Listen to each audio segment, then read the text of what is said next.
चला तर मग आज आपण बघूया पापमोचनी एकादशीची व्रत करण्याची विधी.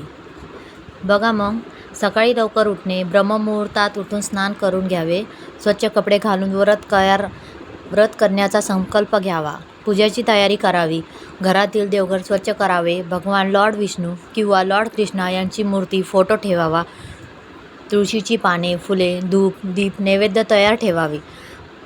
पूजा कशी करायची? भगवान विष्णूंना तुळशीपत्र अर्पण करावे, धूप दीप लावून आरती करावी, पापमोचनी एकादशीची कथा वाचावी किंवा ऐकावी. उपास कसे करावे सांगते मी. दिवसभर उपास ठेवावा. फळाहार, दूध, पाणी घेऊ शकता.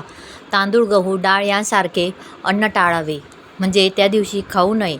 भगवान विष्णूचेच नामस्मरण करावे. ओम नमो भागवते वासुदेवाय मंत्र हा जप करावा. भजन कीर्तन करणे शुभ मानले जाते. दुसऱ्या दिवशी पारण कसे करायचे ते सांगते. दुसऱ्या दिवशी द्वादशीला पूजा करून व्रत सोडावे. ब्राह्मण किंवा गरिबांना अन्नदान करणे शुभ मानले जाते. या व्रतामुळे पापांचा नाश होतो, मन शुद्ध आणि भगवान लॉर्ड विष्णू यांची कृपा मिळते असे मानले जाते. चला तर मग आपण पुढच्या व्हिडिओसाठी तयार होऊ. धन्यवाद.